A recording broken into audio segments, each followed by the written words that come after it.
कार्तिक मास में कृष्ण पक्ष की त्रयोदशी तिथि पर हर साल हम धनतेरस का पर्व मनाते हैं और इस दिन भगवान गणेश, माँ लक्ष्मी के साथ साथ कुबेर भगवान और धन्वंतरी वैद्य की पूजा की जाती है। अब धन्वंतरी वैद्य कौन है? धन्वंतरी वैद्य की उत्पत्ति समुद्र मंथन के दौरान हुई थी और जब इनकी उत्पत्ति हुई थी उन्हें, क्योंकि धन्वंतरी वैद्य नाम है इनका, यानी कि देवताओं के वैद्य हैं, उनके चिकित्सक हैं, इसीलिए धन्वंतरी वैद्य की पूजा धनतेरस के दिन करने से आपके जीवन में आरोग्यता आपको मिलती है, किसी भी तरीके के रोग से आपको मुक्ति मिलती है। इसके अलावा जैसे मैंने कहा कि माँ लक्ष्मी जो कि धन की देवी हैं और कुबेर भगवान जिन्हें कोषाध्यक्ष कहा गया है, उनकी पूजा भी धनतेरस के दिन खास मानी गई है। और जिस तरह से इस दिन का नाम ही है धन की तेरस, यानी कि किसी भी चीज़ को आप जब 13 टाइम्स मल्टीप्लाई कर देते हैं तो सोच के देखिए कितना बेहतरीन रिजल्ट उसका मिलेगा। इसीलिए इस दिन किए गए खास उपाय आपके जीवन में बहुत सारी शुभता लेकर के आते हैं, आर्थिक समस्याओं को खत्म करते हैं। तो इस धनतेरस पर आप क्या खास उपाय कर सकते हैं उसके बारे में मैं आपसे बात करूंगी। इसके अलावा क्योंकि देखिए जब भी आप खरीदारी करते हैं तो बहुत ज़रूरी है कि आप अपनी राशि अनुसार किसी चीज़ को खरीदते हैं तो जाहिर सी बात है वो ज़्यादा फलदायी हो जाती है। मुहूर्त की हम बात करेंगे कि कौन से शुभ मुहूर्त में आप खरीदारी कर सकते हैं, कौन से शुभ मुहूर्त में आप पूजा कर सकते हैं और पूजा की विधि क्या रहेगी।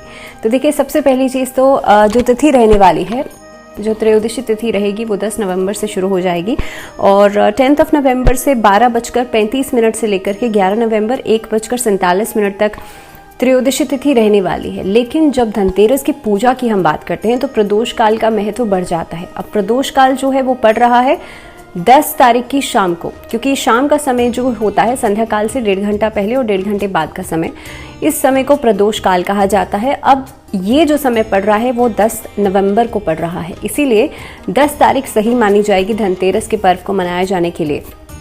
अब पूजा के समय की हम बात कर लेते हैं तो देखिए वृषभ काल या वृषभ लग्न जो होता है वो बहुत ही सही माना जाता है, क्योंकि वो स्थिर अवस्था होती है। तो इसीलिए इस समय पर आप पूजा ज़रूर करें। इस दिन आपको करना क्या है, आपको 5:47 से लेकर के 7:47 ये जो समय रहेगा ये पूजा का शुभ समय रहेगा, शुभ मुहूर्त रहेगा।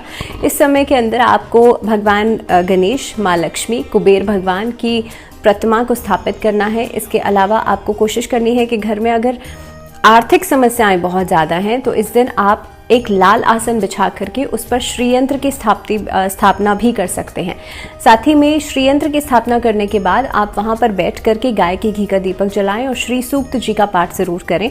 और ऐसा आपको नियमित रूप से हर महीने की त्रयोदशी तिथि पर करना है। ऐसा अगर आप लगातार करते हैं तो आपके जीवन में से आर्थिक समस्याएं खत्म होती हैं, प्रॉस्पेरिटी जो है, घर में सौभाग्य जो है वो बढ़ता है। इसके अलावा देखिए धनतेरस का दिन बहुत ही शुभ माना जाता है। इस दिन अगर आप किसी चीज़ की खरीदारी करते हैं तो वो आपके जीवन में बढ़ोतरी करता है। दूसरी बात, इस दिन धन्वंतरी वैद्य की पूजा मैंने कहा था करनी चाहिए। अगर आपके जीवन में कोई भी रोग है, बहुत ज़्यादा कलह कलेश रहती है, तो धन्वंतरी वैद्य की पूजा आप इस दिन ज़रूर करें और कोशिश करें कि अपने घर के नॉर्थ ईस्ट डायरेक्शन में या नॉर्थ ईस्ट डायरेक्शन में जिस तरह से आप अपना पूजा स्थान बनाया हुआ है वहाँ पे नॉर्थ की तरफ आप एक कलश स्थापित ज़रूर करें। जब धन्वंतरी वैद्य की उत्पत्ति हुई थी तो उनके हाथ में अमृत का कलश था। अब यहाँ पर कलश जो है, कलश जब हम हिंदू धर्म की बात करते हैं या हम कहीं ना कहीं पे जब विधि विधान की बात करते हैं तो देखिए कलश जो होता है उसके अंदर सभी देवी देवताओं का वास होता है। कलश का जो मुख होता है, उसका जो नेक होता है या फिर जो लास्ट वाला पार्ट होता है, वहाँ पर इस तरह से उसे रखा जाता है कि ब्रह्मा, विष्णु, महेश का वास और सभी शक्तियों का वास कलश के अंदर होता है। इसीलिए जब भी हम कोई खास पूजा करते हैं, किसी भी तरीके का कोई संकल्प लेते हैं या किसी भी तरीके का कोई मांगलिक कार्य करते हैं, उसमें जो कलश की स्थापना होती है वो बहुत महत्वपूर्ण बताई जाती है।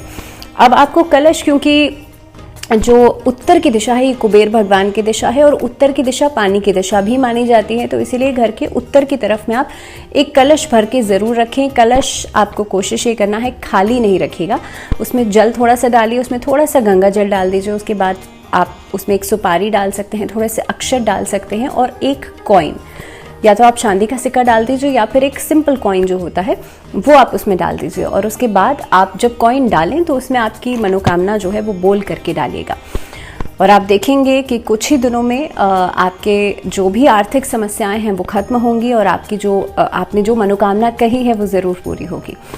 इसके अलावा अगर हम बात करें, क्योंकि इस दिन लक्ष्मी पूजन भी किया जाता है, अब कई लोग कंफ्यूज हो जाते हैं कि देखिए लक्ष्मी जी का पूजन खास है या कुबेर भगवान का पूजन खास है। माँ लक्ष्मी जो है वो धन की देवी हैं और जो कुबेर भगवान है उन्हें कोषाध्यक्ष कहा जाता है।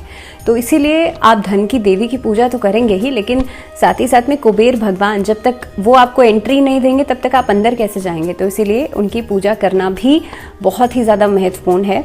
और इस दिन कुबेर भगवान के मंत्रों का जाप ज़रूर करें। इस दिन महालक्ष्मी के मंत्रों का जाप ज़रूर किया जाना चाहिए। इस दिन आप, जो मैंने आपको समय बताया है, शुभ पूजा का मुहूर्त बताया है, उस समय में बैठ करके आपको ओम महालक्ष्मी नमः इस मंत्र का जाप करें। या फिर श्रीम मंत्र का जाप आप कर सकते हैं। आपको श्रीम मंत्र जो है, अगर घर में बहुत ज़्यादा आर्थिक समस्याएं हैं या पैसा आता ही नहीं है, तो आपको आपके घर के नॉर्थ ईस्ट डायरेक्शन में अष्टदल बना करके उसमें श्री मंत्र लिखना चाहिए, लाल रंग की कलम से या लाल रंग की रोली से। ऐसा करने से भी आप देखेंगे घर में सौभाग्य बढ़ता है, हर तरह की नकारात्मक ऊर्जा खत्म होती है और साथ ही में आर्थिक समस्याएं भी खत्म होती हैं।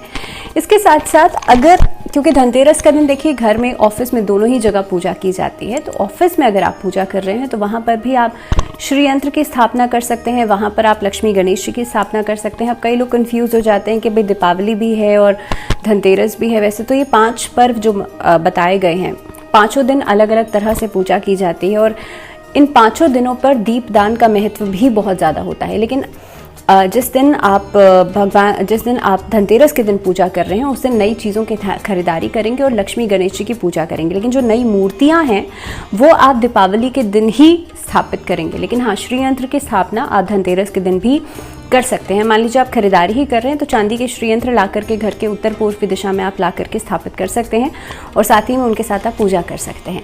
दूसरी बात, अब जैसे मैंने कहा था कि भाई धनतेरस का जो दिन होता है इस दिन खरीदारी की जाती है और धन की तेरस से इसीलिए कहा गया है क्योंकि इस दिन की गई कोई भी खरीदारी आपके लिए बहुत ही शुभ रहेगी और वो आपके जीवन में 13 टाइम्स मल्टीप्लाई हो जाएगी। तो इसीलिए बहुत ज़रूरी है कि आप क्या खरीद रहे हैं।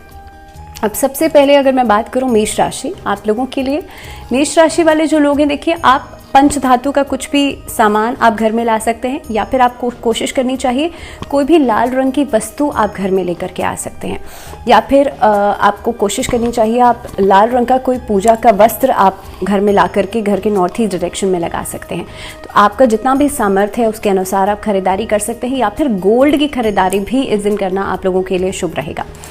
बात करते हैं वृषभ राशि वाले लोगों के लिए। तो देखिए वृषभ राशि वाले जो लोग हैं, शुक्र की राशि है, कोई भी चमकीली चीज़, इस दिन आप डायमंड की खरीदारी कर सकते हैं, इस दिन आप सिल्वर की खरीदारी कर सकते हैं, इस दिन आप स्टील की खरीदारी कर सकते हैं। तो इनमें से कोई भी किसी भी चीज़ की खरीदारी करना आपके लिए अच्छा रहेगा। अगर वृषभ राशि वाले लोगों के जीवन में बहुत ज़्यादा मानसिक तनाव है तो इस दिन आपको कोशिश करनी चाहिए कच्चा दूध और उसमें थोड़ा सा गंगा जल मिला करके आप शिवलिंग पर ज़रूर अर्पित करें सुबह के समय पर, और संध्या काल का समय जो मैंने आपको प्रदोष काल का समय बताया है, इस समय पर आप कुबेर भगवान की पूजा ज़रूर करें। बात करते हैं मिथुन राशि, और मिथुन राशि वाले जो लोग हैं, आप लोग चांदी की खरीदारी कर सकते हैं, चांदी की पूजा के बर्तन आप घर में लेकर के आ सकते हैं। इसके अलावा तो मिथुन राशि वाले लोगों के लिए एक छोटा सा उपाय रहेगा। आप लोगों को करना ये है कि आपको साबुत धनिया लेकर के आना है। साबुत धनिया एक मिट्टी के पात्र में आप बो सकते हैं। उसके बाद जो भी उसमें से निकलेगा, यानी कि जो भी ग्रीन कलर का धनिया उगेगा, उसको आप एक लाल रंग के कपड़े में बांध करके अपने जहाँ पर भी आप अपना कैश रखते हैं तो वहाँ रख दीजिए या फिर आप अपने घर के नॉर्थ ईस्ट डायरेक्शन में रख दीजिए। ऐसा करने से भी जो आर्थिक समस्याएँ होती हैं वो खत्म होती हैं।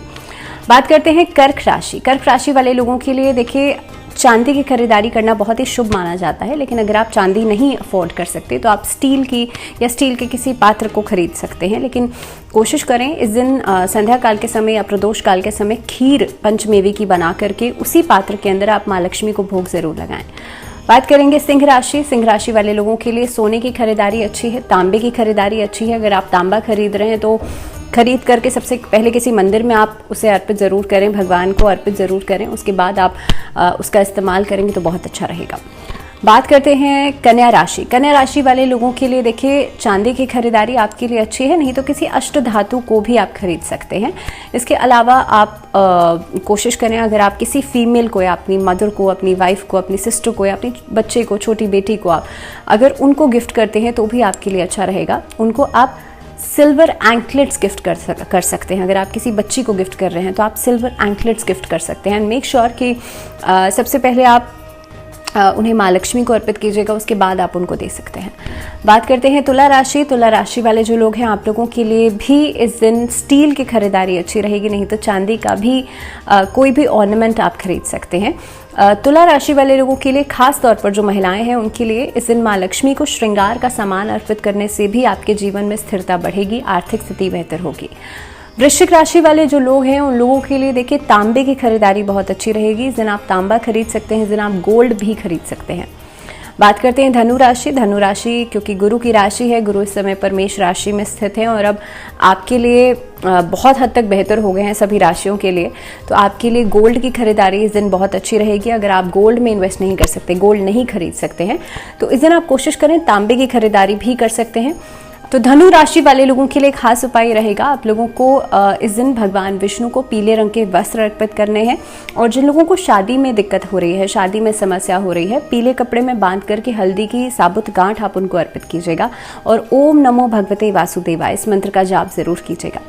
बात करते हैं मकर राशि। मकर राशि वाले जो लोग हैं, आप लोग अष्ट धातु की कोई भी चीज़ लेकर के आ सकते हैं और उसको पूजा में इस्तेमाल कीजिएगा, सबसे पहले उस पात्र को, उस बर्तन को।